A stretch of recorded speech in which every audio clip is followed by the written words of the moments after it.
Sir ನಮಸ್ತೆ. ನಮಸ್ತೆ madam, ನಿಮ್ಮ ಹೆಸರು? ಸರ್ ನಿಮ್ಮ ಹೆಸರು? ಮುನಿವಿಚೇಗೌಡ. ಮೇಡಮ್, ಯಾವ ಜಿಲ್ಲಾ ಪಂಚಾಯತ್ಗೆ ಗೆದ್ದು ಸದಸ್ಯರಾಗಿದ್ದೀರಾ? ಹೊಸದುರ್ಗ ಜಿಲ್ಲಾ ಪಂಚಾಯತ್. ಹೊಸದುರ್ಗ ರಾಮನಗರ ಜಿಲ್ಲಾ ಪಂಚಾಯತ್ಗೆ ಗೆದ್ದು ಸದಸ್ಯರಾಗಿದೆ. ಮೇಡಮ್, ರಾಜಕೀಯಕ್ಕೆ ಇದೇ ಮೊದಲೇ ಬಾರಿ ಬಂದಿದ್ದ? ಒಬ್ಬರು ಗೃಹಿಣಿಯಾಗಿ ರಾಜಕೀಯಕ್ಕೆ ಬಂದಿದ್ದೀರಾ. ಏನು ಅನ್ನಿಸ್ತಾ ಇದೆ ರಾಜಕೀಯ ಜೀವನ ನಿಮಗೆ? ಏನು ಅನ್ನಿಸ್ತಾ ಇದೆ? ಏನು ಅನ್ನಿಸ್ತಾ ಇಲ್ಲ ನನಗೆ. ಒಬ್ಬರು ಜಿಲ್ಲಾ ಪಂಚಾಯತ್ ಸದಸ್ಯರಾಗಿದ್ದೀರಾ, ಖುಷಿ ಅನ್ನಿಸ್ತಾ ಇದೆಯಾ? ಖುಷಿ ಅನಿಸ್ತಾ ಇದೆ. ನಿಮ್ಮ ಯಜಮಾನರವರು ನಿಮಗೆ ರಾಜಕೀಯ ಜೀವನದಲ್ಲಿ ಯಾವ ಥರ ಸಹಕರಿಸ್ತಾ ಇದ್ದಾರೆ? ಚೆನ್ನಾಗಿ ಸಹಕರಿಸ್ತಾ ಇದೆ. ಎಲ್ಲ ಹೊಂದಾಣಿಕೆಯಿಂದ ತುಂಬ ಸಹಕರಿಸ್ತಾ ಇದ್ದಾರೆ. ಸರ್, ನಿಮಗೆ ರಾಜಕೀಯ ಕರೆಯವರು ಹೇಗೆ ಮುಡ್ತು ನಿಮಗೆ? ನಾವು ಸುಮಾರಾಗಿ 85 ಇಸ್ವಿಯಿಂದ ರಾಜಕೀಯವಾಗಿ ಓಡಾಡ್ಕೊಂಡಿದ್ದೆ. ಮತ್ತು 94ರಲ್ಲಿ ಗ್ರಾಮ ಪಂಚಾಯತ್ ಸದಸ್ಯನಾದೆ.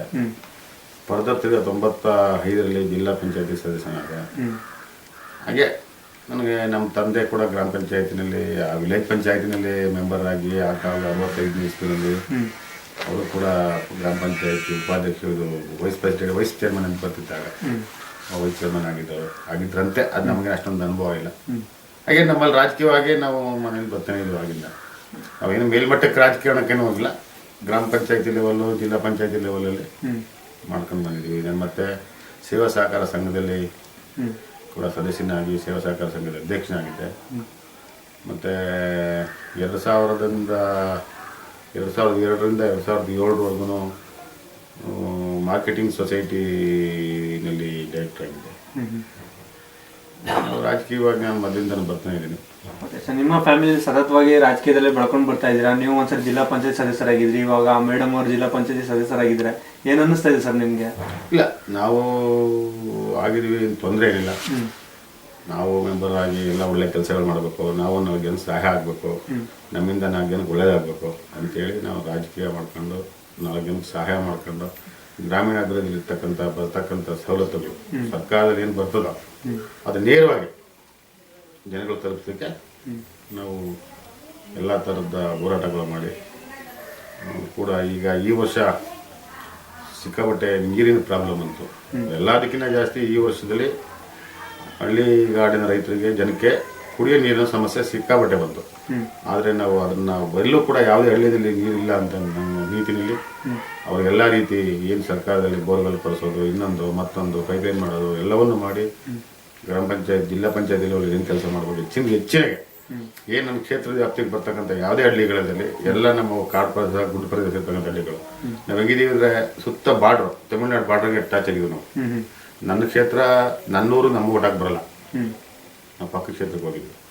ಆದರೂ ಕೂಡ ನಮ್ಮನ್ನು ಜನ ಗುರುತಿಸಿ ನಮ್ಮನ್ನು ಹೆಚ್ಚಿನ ಮತ, ಅಂದರೆ ನಮ್ಮ ಅಪೋಸಿಟ್ ಪಾರ್ಟಿ ಬರೀ 5,000 ಚಿಲ್ಲರೆ ಮತ ತಗೊಂಡ್ರು, ನಮ್ಗೆ 7,650 ಮತ ನಮಗೆ ಹೆಚ್ಚಿನ ಮತ ಲೀಡ್ ಕೊಟ್ಟು ಗೆಲ್ಲಿಸಿದರೆ. ಅವ್ರಿಗೆ ಸಹಕಾರ ಕೂಡ ನಾವು ಕೊಟ್ಕೊಂಡ್ಬಂದಿದ್ವಿ. ಎಲ್ಲ ಥರದ ಗ್ರಾಮ ಪಂಚಾಯತಿನವ್ರು ತಾಲೂಕ್ ಪಂಚಾಯತಿ ಸದಸ್ಯರು ಇರ್ಬೋದು, ಅವ್ರನ್ನೂ ಕೂಡ ನಮ್ಮ ಜೊತೆ ವಿಶ್ವಾಸ ತಗೊಂಡು ಇದು 3 ಹಂತದ ಎಲೆಕ್ಷನ್ ರಾಜಕೀಯ, ಏನು ಜಿಲ್ಲಾ ಪಂಚಾಯತಿ, ತಾಲೂಕ್ ಪಂಚಾಯತಿ, ಗ್ರಾಮ ಪಂಚಾಯತಿ. ನಾವು 3 ಜನ ಒಟ್ಟಿಗೆ ಹೋಗ್ಬೇಕು. ನಾವು ಒಟ್ಟಿಗೆ ಹೋದಾಗ ಏನಾಗುತ್ತೆ, ಏನೇನು ಬರ್ತದೋ ಅದು ಕ್ಲೀನ ಸರ್ಕಾರ ಸವಲತ್ತುಗಳು ಎಲ್ಲ ಥರದ ಚರಂಡಿ ಇರ್ಬೋದು, ಅಥವಾ ಇನ್ನೊಂದು ಬಿಲ್ಡಿಂಗ್ಸ್ ಇರ್ಬೋದು, ಹಾಸ್ಪಿಟಲ್ಸ್ ಇರ್ಬೋದು, ಸ್ಕೂಲು, ಅಂಗನವಾಡಿ, ಬಿಸಿ ಊಟದ್ದು ಇಂಥದ್ದನ್ನೆಲ್ಲ ನಾವು ಎಲ್ಲೆಲ್ಲಿ ಏನೇನು ಆಗಬೇಕು. ಕೆಲವು ಊರುಗಳಲ್ಲಿ ಬಿಸಿ ಊಟಗಳು ಬಿಲ್ಡಿಂಗ್ಗಳಿರಲಿಲ್ಲ, ಆ ಬಿಲ್ಡಿಂಗ್ಗಳು ಮಾಡಿಸಿದ್ದೀವಿ. ಅಂಗನವಾಡಿ ಬಿಲ್ಡಿಂಗ್ ಮಾಡಿಸಿದ್ದೀವಿ, ಸ್ಕೂಲ್ ಬಿಲ್ಡಿಂಗ್ಸ್ ಮಾಡಿಸಿದ್ದೀವಿ, ವೆಟರ್ನರಿ ಹಾಸ್ಪಿಟಲ್ಸ್ ಕೆಲವು ಕಡೆ ಪ್ರಾಬ್ಲಮ್ ಅವೆಲ್ಲ ಮಾಡಿದ್ದೀವಿ. ಏನು ಇದೆಯೋ ಅದನ್ನೆಲ್ಲ ನಾವು ಕ್ಲೀನಾಗಿ ಮಾಡ್ಕೊಂಡು ಎಲ್ಲ ಜನಕ್ಕೂ ಲೋಪಿಸ್ತಾ. ಯಾವಾಗ ಅನ್ಕೊಂಡ್ರಿ ನಾನು ರಾಜಕೀಯಕ್ಕೆ ಬರ್ಬೇಕು ಅಂತ? ನಿಮ್ಮ ತಂದೆಯವರು ರಾಜಕೀಯದಲ್ಲಿದ್ರು, ನೀವೇನಾದ್ರು ಓದ್ಬೇಕಾದ್ರೆ ಅಥವಾ ಚಿಕ್ಕ ವಯಸ್ಸಲ್ಲಿ ಕನಸಿತ್ತಲ್ಲ? ಕನಸೇನಿರಲಿಲ್ಲ, ಹಂಗೆ ವಾತಾವರಣಕ್ಕೆ ತಕ್ಕಂತೆ ನಾವು ಹಂಗೆ ರಾಜಕೀಯವಾಗಿ. ಯಾವ ಪಕ್ಷದ ಫಾಲೋವರ್ಸ್ ಆಗಿದ್ದೀರಾ? ಈಗ ನಾನು ಕಾಂಗ್ರೆಸ್ಸಲ್ಲಿ ಫಾಲೋವರ್. ಕಾಂಗ್ರೆಸ್. ಎಷ್ಟು ವರ್ಷದಿಂದ ನಿಮ್ಗೆ ರಾಜಕೀಯದ ಒಡನಾಟ ಇದೆ ನಿಮ್ಗೆ ಮತ್ತೆ ಮೇಡಮ್ ಅವ್ರಿಗೆ? ಮೇಡಮ್ ಅವ್ರಿಗೇನು ಇರಲಿಲ್ಲ, ಅವರು ಸುಮ್ಮನೆ ಮನೇಲಿದ್ರು, ಗೃಹಿಣಿಯವರು.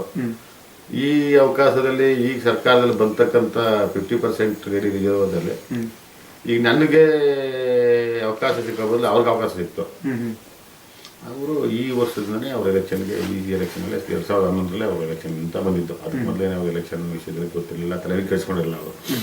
2011 50% ಯಾವಾಗ ಲೇಡಿ ರಿಸರ್ವ್ ಬಂತು, ಆ ಲೇಡಿ ರಿಸರ್ವ್ ಬಂದಾಗ ಮಾಡಲೇಬೇಕಲ್ಲ, ಅದಕ್ಕೆ ಮಾತ್ರ ಮಾಡಿ. ಈಗ ಬೇರೆ ಕ್ಷೇತ್ರದಲ್ಲಿ ನಿಂತು ಗೆದ್ದಿದ್ದೀನಿ ಅಂತ ಹೇಳ್ತಾ ಇದ್ದೀರಾ, ಖುಷಿ ಅನ್ನಿಸ್ತಾ ಇದೆ? ಹೌದು, ಖುಷಿ ಅನ್ನಿಸ್ತದೆ. ಗೆದ್ದಂಥ ಸಮಯದಲ್ಲಿ 2 ವರ್ಷ ಅವಧಿ ಕಳೆದಿದೆ. ಅವಧಿಯಲ್ಲಿ ನೀವು ಸ್ಥಾನಕ್ಕೆ ಬಂದಮೇಲೆ ಏನೇನು ಬದಲಾವಣೆ ತಂದಿದ್ದಾರೆ ನಿಮ್ಮ ಕ್ಷೇತ್ರಕ್ಕೆ? ಹೇಳಿದ್ನಲ್ಲ, ನಮ್ಮ ಕ್ಷೇತ್ರದಲ್ಲಿ ಏನು ಬದಲಾವಣೆಗಳಂದ್ರೆ ರಸ್ತೆಗಳಿರಲಿಲ್ಲ ಸರಿಯಾಗಿ, ರಸ್ತೆಗಳೆಲ್ಲ ಆಗ್ತಾ ಇದೆ. ನಾವು ಒಟ್ಟಾಗೆ ಮಾಡ್ತಾ ಇದೀವಿ. ಹೆಂಗೆ ಅಂದ್ರೆ ನಾವು ಹೇಳಿದ್ರೆ ನಿಮಗೆ ಜೊತೆಗೆ ನಮ್ಮ MLA ಕೂಡ ನಮ್ಮ ಜೊತೆಲಿದ್ದಾರೆ. ನಾವು ನಮಗೆ ಬರ್ತಕ್ಕಂಥ ಗ್ರಾಂಟ್ಸು, ಅವ್ರ ಗ್ರಾಂಟ್ಸು, ತಾಲೂಕ್ ಪಂಚಾಯತಿ ಗ್ರಾಂಟ್ಸು, ಗ್ರಾಮ ಪಂಚಾಯತಿ ಗ್ರಾಂಟ್ಸು ನಾವು ಒಟ್ಟಿಗೆ ಕೂತ್ಕೊತೀವಿ. ಈಗ ಈ ಊರಿಗೆ ಇದನ್ನ ನಿಮ್ದು, ಈ ಊರಿಗೆ ಇದನ್ನ ಕೊಡಿ, ನೀವು ಈ ಊರಿಗೆ ನಿಮ್ಮದು ಕೊಡಿ, ಈ ಊರಿಗೆ ಕೊಡಿ ಅಂತ ಹೇಳಿ ಒಟ್ಟಾಗೆ ಏನಾಗುತ್ತೆ, ಎಲ್ಲ ಗ್ರಾಂಟ್ಸ್ ಒಟ್ಟಿಗೆ ಬರ್ತದೆ. ನನ್ನ ಅಳತೆಗೆ ನಾನು, ಅವ್ರ ಅಳತೆಗೆ ಒಟ್ಟಿಗೆ ಮಾಡ್ಕೊಂಡು ಹೋಗಿಲ್ಲ. ನಾವೆಲ್ಲ ಒಂದೇ ಪಾರ್ಟಿಗಳಿದ್ದೀವಿ. ತಾಲೂಕ್ ಪಂಚಾಯತಿ, ಗ್ರಾಮ ಪಂಚಾಯತಿಗಳು, MLAಗಳು, ನಾವು ಎಲ್ಲ ಒಂದೇ ಪಾರ್ಟಿ ಇರೋದ್ರಿಂದ ನಮ್ಗೇನಾಯ್ತು, ಕೆಲಸಗಳು ಮಾಡಲಿಕ್ಕೆ ಅನುಕೂಲ ಆಗ್ತದೆ. ಈಗ ಇಬ್ಬಿಬ್ರು ಇದ್ದಿದ್ದು ನಂದೇನೋ ಒಂದು ಆಗ್ತಾ ಇದೆ, ಒಂದು ಇವೆಲ್ಲ ಗ್ರಾಂಟ್ಸ್ ಎಲ್ಲ ಕಡಿಮೆ ಬರೋದು, ನಂದೇನೋ ಒಂದು ಆಗ್ತಾ ಇದೆ. ಅದನ್ನ ಸ್ವಲ್ಪ ಶಾರ್ಟೇಜ್ ಆಗ್ತದೆ. ಈಗ ಏನು ಮಾಡಿ ನಂದೆಲ್ಲ ಪೂರ್ತಿ ಒಂದೂರಿಗೆ ಹಾಕ್ತೀನಿ, ಆ ತಾಲೂಕ್ ಪಂಚಾಯತಿ ಅವ್ರದ್ದು ಹಾಕ್ತೀವಿ, ನಮ್ಮ MLA ಅವ್ರದ್ದು ಹಾಕ್ತೀವಿ. ಈಗ ಮಾಡಿ ಎಲ್ಲ ಥರದ್ದು ಕೆಲಸನೂ ಮಾಡಿದ್ವಿ, ಬದಲಾವಣೆಗಳು ಮಾಡಿದ್ದೀವಿ. ಎಲ್ಲ ರಸ್ತೆಗಳು, ಎಲ್ಲ ಕುಡಿಯೋ ನೀರು ಮಾಡಿ. ಓಕೆ ಸರ್, ಇನ್ನೂ 2 ವರ್ಷ ಅವಧಿ ಇದೆ. ಅವಧಿಯಲ್ಲಿ ಏನೇನು ಬದಲಾವಣೆ ತರಬೇಕು ಅಂತ ಯೋಜನೆ ಇಟ್ಕೊಂಡಿದ್ದೀರಾ?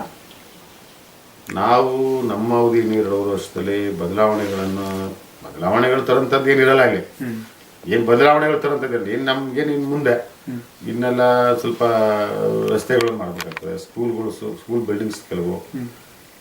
ಇನ್ನೇನಿದೆ ಬದಲಾವಣೆ ತರೋಂಥದ್ದು ಏನಿಲ್ಲ, ಎಲ್ಲ ತಂದುಬಿಟ್ಟಿದ್ದೀವಿ ನಾವು. ಆಲ್ಮೋಸ್ಟ್ ಮಾಡ್ಕೊಂಡಿದ್ದೀವಿ ನಾವು. ಇನ್ನು ಬದಲಾವಣೆ ತರೋಂಥದ್ದಿಲ್ಲ. ಇನ್ನೇನು ಸಣ್ಣ ಪುಟ್ಟ ಚರಂಡಿಗಳು, ಇವು ರಸ್ತೆಗಳು, ನಮ್ಮ ಈ ವ್ಯಾಪ್ತಿಯಲ್ಲಿ ಬರ್ತಕ್ಕಂಥ ಎಲ್ಲ ಹಳ್ಳಿಗಳಲ್ಲಿ ಕಾಂಕ್ರೀಟ್ ರೋಡ್ಸ್ ಇದೆ. ಪ್ರತಿ ಹಳ್ಳಿಯಲ್ಲಿ ಕಾಂಕ್ರೀಟ್ ರೋಡ್ ಮಾಡಿದ್ದೀವಿ ನಾವು.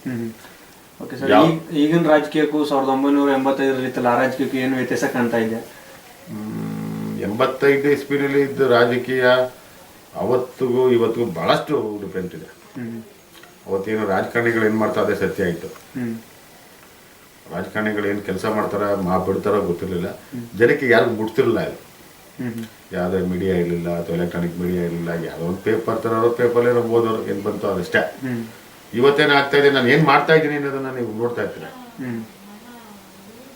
ನಾನೇನು ಕೆಲಸ ಮಾಡ್ತೀನ ಮಾಡಲ್ವಾ ಅನ್ನೋದು ನಿಮ್ಗೆ ಗೊತ್ತಾಗ್ತಾ ಇರ್ತದೆ. ಯಾವುದೇ ರಾಜಕಾರಣಿ ಇರ್ಬೋದು, ಇವತ್ತು ಮಾಡ್ತಾ ಇದ್ದಾನೆ, ಮಾಡ್ತಾ ಇಲ್ವಾ, ಏನಾಗ್ತಾ ಇದೆ ಎಲ್ಲವನ್ನೂ ಗೊತ್ತಾಗ್ತದೆ. ಇದರಲ್ಲಿ ಸರ್ಕಾರ ಅಂತ ಈಗ ನೇರವಾಗಿ ಏನಾಗಿದೆ ಅಂದರೆ, ನಮ್ಮ ಸೆಂಟ್ರಲ್ ಗೌರ್ಮೆಂಟಲ್ಲಿ ಬರ್ತಕ್ಕಂಥ ಗ್ರಾಂಟ್ಸು ಮೊದಲು ನೇರವಾಗಿ ಜಿಲ್ಲಾ ಪಂಚಾಯತಿಗೆ, ಈಗಲೂ ಜಿಲ್ಲಾ ಪಂಚಾಯತಿ ಮೂಲಕ ಬರ್ತದೆ, ಬಟ್ ಜಿಲ್ಲಾ ಪಂಚಾಯತಿಗೆ ಪವರ್ ಇರಲ್ಲ. ಅದು ಈಗಿರ್ತಕ್ಕಂಥ ಗ್ರಾಂಟ್ಸು ಜಿಲ್ಲಾ ಪಂಚಾಯತಿಗೆ ಇರೋಲ್ಲ. ಇವಾಗಿರೋದು ಚೆನ್ನಾಗಿ ಮಾಡ್ಬೋದು ಅಂದರೆ ಗ್ರಾಮ ಪಂಚಾಯತಿ. ನರೇಗಾ ಬಂದ ಮೇಲೆ, ಉದ್ಯೋಗ ಖಾತ್ರಿ ಯೋಜನೆ ಬಂದ ಮೇಲೆ ಗ್ರಾಮ ಪಂಚಾಯತಿನಲ್ಲಿ ನೀವು ಎಷ್ಟಾದರೂ ಖರ್ಚು ಮಾಡ್ಬೋದು. ಮಾಡ್ಲಿಕ್ಕೆ ಒಳ್ಳೆ ವ್ಯವಸ್ಥೆ ಮಾಡ್ಕೋಬೇಕು. ಮಾಡ್ತಕ್ಕಂಥ ಕರೆಕ್ಟಾಗಿ ಕೆಲಸ ಮಾಡಿದ್ರೆ ಭಾಳ ಚೆನ್ನಾಗಿ ಮಾಡ್ಬೋದು. ಬದಲಾವಣೆಗಳಿಗಿನ್ನ ನಾವು ಏನು ಕುಡಿಯೋಕ್ಕೆ ಜನಗಳಿಗೆ ಒಳ್ಳೆ ನೀರು ಕೊಡಬೇಕು. ಇಲ್ಲಿ ನೋಡಿ, ನಮ್ಮಲ್ಲಿ ನಮ್ಮ ಶಾಸಕರು ಸುಮಾರು ಮಾಡಿಬಿಟ್ಟಿದ್ದಾರೆ. ಅಲ್ಲಿಗೆ ಶುದ್ಧ ಕುಡಿಯೋ ನೀರಿನ ಯೋಜನೆ ಅಂತೇಳಿ ಒಂದು ಯೋಜನೆ ತಂದಿದ್ದಾರೆ. ಅದು ಬೆಂಗಳೂರಲ್ಲಿ ಕೂಡ ಇಲ್ಲ. ಅದು ನಮ್ಮ ಕರ್ನಾಟಕದಲ್ಲಿ HK ಪಾಟೀಲ್ ಮಾತ್ರ ಮಾಡಿದ್ರು. ಅದ್ರ ಬದಲು ಈಗ ಕರ್ನಾಟಕದ HK ಪಾಟೀಲ್ ಬಿಟ್ಟರೆ DK ಶಿವಕುಮಾರೇ ಮಾಡಿರೋರು. ಅವರು ಕೂಡ ಈಗ ಶುದ್ಧ ಕುಡಿಯೋ ನೀರು ಅಂತೇಳಿ ಒಂದು ಯೋಜನೆ ತಂದಿದ್ದಾರೆ. ಅದು 10 ಪೈಸೆಗೆ 1 ಲೀಟರ್ ನೀರು ಕೊಡ್ತಾ ಇದ್ದಾರೆ ಅವರು. ಒಂದೊಂದು ಪ್ರತಿ ಪಂಚಾಯತ್ ಹೆಡ್ ಕ್ವಾರ್ಟರ್ಗಳಲ್ಲಿ ಒಂದೊಂದು ಕಡೆಗಳು ತೆಗೆದು ಅವ್ರಿಗೆ ಪ್ರತಿ ಊರುಗಳಿಗೂ ಒಂದು ಖಾಲಿ ಕ್ಯಾನ್ ಫ್ರೀ ಕೊಟ್ಟಿದ್ದಾರೆ. ಯಾಕೆಂದರೆ ಈಗ ಇರ್ತಕ್ಕಂಥ ಬೋರ್ವೆಲ್ ನೀರುಗಳು ಚೆನ್ನಾಗಿಲ್ಲ, ಕುಡಿಯೋಕ್ಕೆ ವಸ್ತು ಇಲ್ಲ ಅಂತೇಳಿ ಎಲ್ಲ ನಮ್ಮ ಏರಿಯಾದ್ದು ನಾವೆಲ್ಲ ಇದು ಮಾಡಿದ್ದೀವಿ.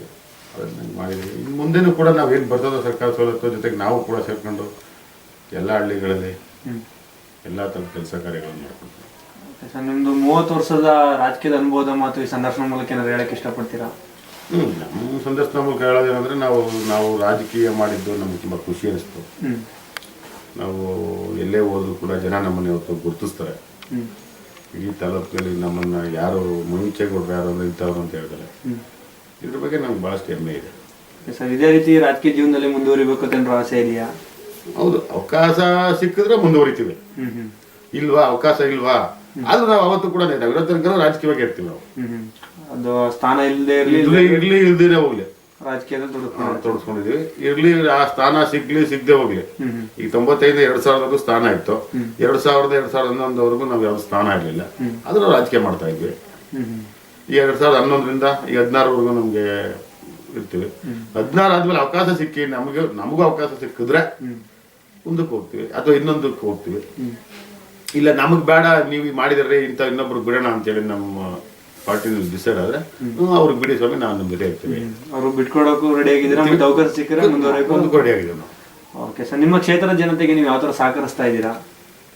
ನಮ್ಮ ಕ್ಷೇತ್ರದ ಜನತೆಗೆ ನಾವು ಪ್ರತಿ ಯಾರೇ ಇರ್ಬೋದು, ನಮ್ಮ ಒಂದು ಫೋನ್ ಮೂಲಕ ನಮ್ಮನ್ನು ಕರೆದ್ರೆ ಸಾಕು, ಅವ್ರು ಏನು ಕಷ್ಟಗಳು ಇರುತ್ತೋ ಅವ್ರಿಗೇನು ಆಗ್ಬೇಕಾಗ್ತದೋ. ಈಗ ನೋಡಿ, ಈಗ ಸೀಸನ್ ಇಷ್ಟು ನಡೀತಾ ಇದೆ, ಈಗ ಹಾಸ್ಟೆಲ್ಸು ಕಾಲೇಜಸ್ಸು ಸ್ಟಾರ್ಟ್ ಆಗಿದೆ. ಈಗ ಕೆಲವೊಂದು ಸರ್ಕಾರಿ ಹಾಸ್ಟೆಲ್ಗಳು ನಮ್ಮ ಏರಿಯಾದಲ್ಲಿ ದೂರ ಹಳ್ಳಿಗಳಿರೋದ್ರಿಂದ ಅವರು ಬಸ್ನಲ್ಲಿ ಬಂದು ಹೋಗ್ಲಿಕ್ಕಾಗಲ್ಲ.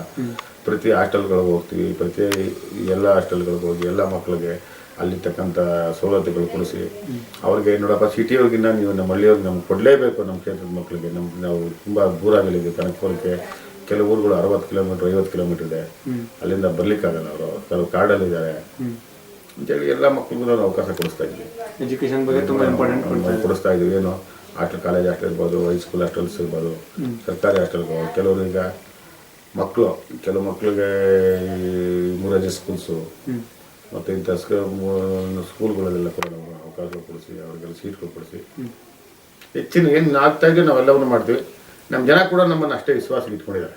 ಯಾಕೆಂದರೆ ನಾವೆಲ್ಲವನ್ನು ಮಾಡಿಕೊಡ್ತಾ ಇದ್ದಾರೆ ಗೌಡರು, ನಾವು ಪರ ಇದ್ದೀವಿ ಅಂತೇಳಿ ಎಲ್ಲವನ್ನೂ ಮಾಡ್ಕೊಂಡು ಹೋಗ್ತೀವಿ.